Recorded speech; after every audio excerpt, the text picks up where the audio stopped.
Welcome back, listeners, to another electrifying episode of Let's Learn About Bangladesh Revolution 2.0. I'm your host, Bangladesh, and today we're diving into the digital heart of the 2024 uprising that changed the course of our nation's history.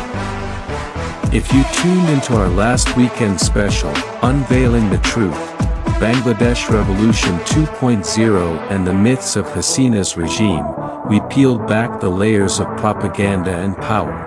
Today, we're shifting focus to the invisible wires that connected a generation, how digital activism, social media, and global solidarity fueled the student-led revolution that toppled a 15-year regime. This is a story of hashtags, live streams, and courage in the face of censorship. We'll explore how Bangladesh's youth turned smartphones into weapons of change, how the diaspora amplified their voices, and why the world's eyes were on Dhaka in August 2024. So, grab your headphones, maybe a notebook, and let's journey into the digital revolution that's redefining Bangladesh. Let's dive in. Let's set the scene. It's July 2024, and the streets of Dhaka are alive with chants, banners, and the fearless energy of students protesting a controversial quota system for government jobs. But the real spark? It wasn't just on the streets, it was online. Social media platforms like X, WhatsApp, and Instagram became the nervous system of Bangladesh Revolution 2.0. This wasn't your average protest movement. Gen Z activists, armed with smartphones, turned X into a megaphone, sharing real-time updates, videos of police crackdowns, and stories of resilience. Hashtags like hashtag quota reform and hashtag justice for Bangladesh trended globally, drawing millions of views. These weren't just posts, they were calls to action, exposing the Awami League's attempts to control the narrative. The government fought back. Internet shutdowns, throttling, and arrests of online activists were rampant. By late July, reports estimated over 30,000 accounts were flagged or suspended for anti-state content. Yet, the youth adapted, using VPNs, encrypted apps, and even offline networks to keep the movement alive. One iconic moment. A viral video of a student standing atop a barricade, reciting poetry about freedom, shared over 10 million times before the government could censor it. This digital battlefield wasn't just about spreading awareness, it was about organizing. Students coordinated protests, shared safe routes to avoid police, and even crowd-funded medical aid for injured protesters. This was a revolution powered by likes, retweets, and sheer determination. But how did a generation, often dismissed as glued to their screens, turn clicks into change? Let's find out. Who were the faces behind the screens? The architects of this digital revolution were students, some as young as 16, backed by a network of tech-savvy activists, citizen journalists, and even anonymous coders. These weren't traditional leaders with podiums, they were ordinary young people with extraordinary courage. Take, for example, the group known as Cyber Shoinik, a loose collective of anonymous programmers who hacked government websites to expose corruption.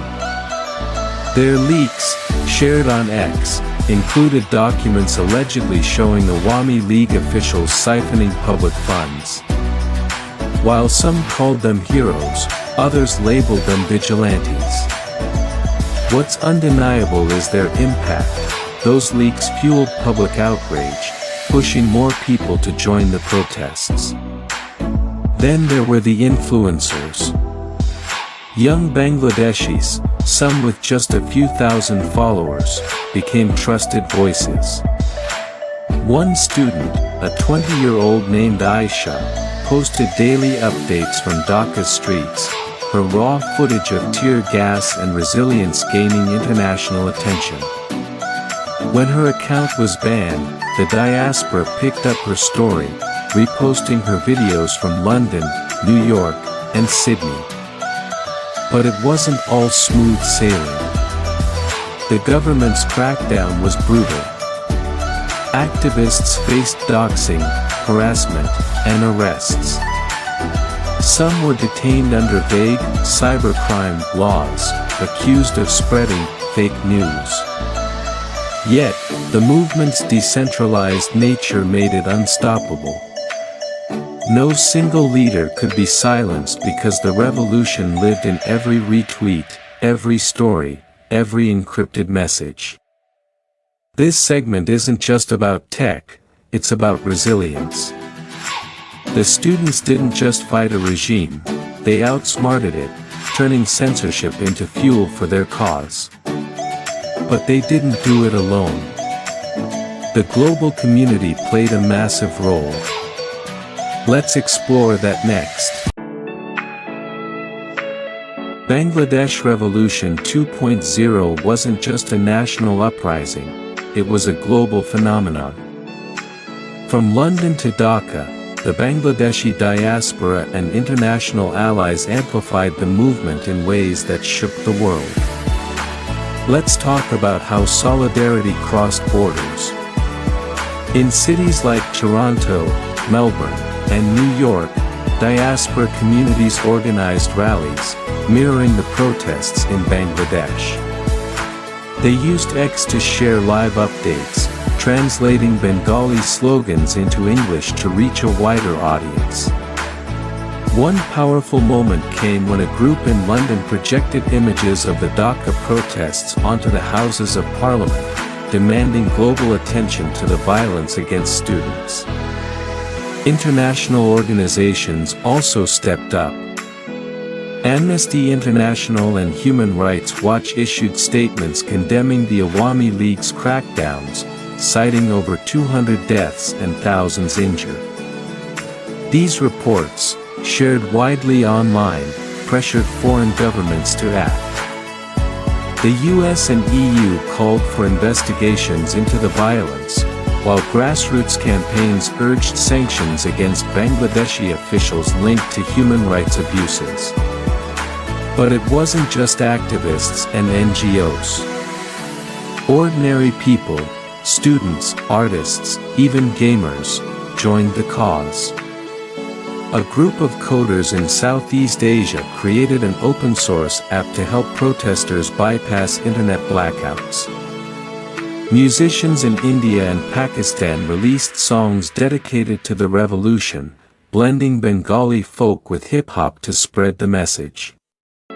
This wasn't just solidarity, it was a global uprising in spirit. Yet, not everyone was on board. Some neighboring countries, wary of the revolution's ripple effects, stayed silent or pushed counter-narratives.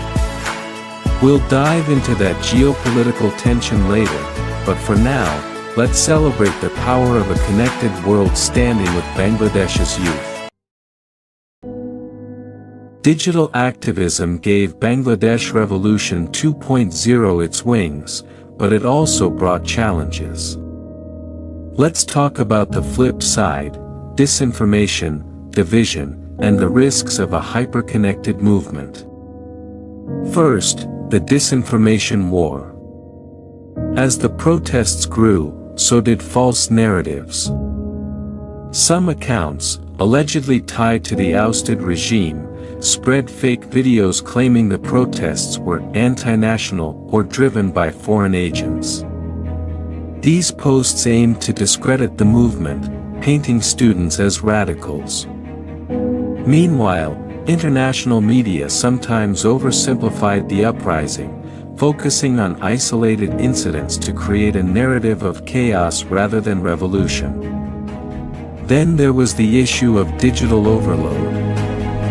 With millions of posts flooding X, separating truth from noise was tough.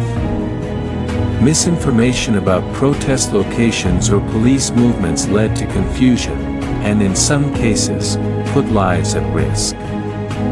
The students had to become their own fact-checkers, creating group chats to verify information before sharing.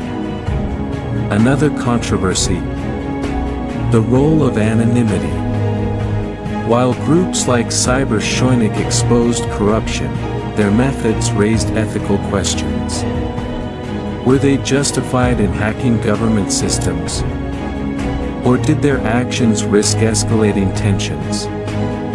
Some argued the leaks united the movement, others worried they alienated moderates who valued legal accountability. Finally, there's the human toll of digital activism. Young organizers faced relentless online harassment, death threats, doxing, even fake profiles smearing their names. Female activists, in particular, endured gendered attacks, echoing broader societal challenges. Yet, they persisted, proving that courage online is as real as courage on the streets. This segment reminds us, the digital world is a double-edged sword, amplifying voices but also exposing vulnerabilities. As we look to the future, Bangladesh Revolution 2.0 shows us the power of digital activism, but also its limits. The interim government, led by Muhammad Yunus, now faces the task of turning online momentum into real-world change. They're working on reforms, from improving internet access to protecting free speech, but challenges remain. Cybercrime laws still loom, and economic struggles could dampen the youth's hope. What's next for this digital generation? The students who led the charge are now pushing for transparency, demanding that the interim government deliver on its promises. They're using platforms like X to monitor progress, call out setbacks, and even propose ideas, like a citizen-led app to track government accountability. For those of us listening, whether in Bangladesh or abroad, the call to action is clear. Support the revolution by amplifying authentic voices. Share posts from credible activists, challenge disinformation, and educate yourself about Bangladesh's journey. If you're tech-savvy, consider contributing to open-source projects that empower movements worldwide. And if you're in Bangladesh, keep the digital spark alive, join local forums, support student organizers, and hold leaders accountable. I want to hear from you. Have you seen digital activism spark change in your community? What's one way you can support Bangladesh's youth? Drop a comment on our social media or send us an email. Let's keep this global conversation going.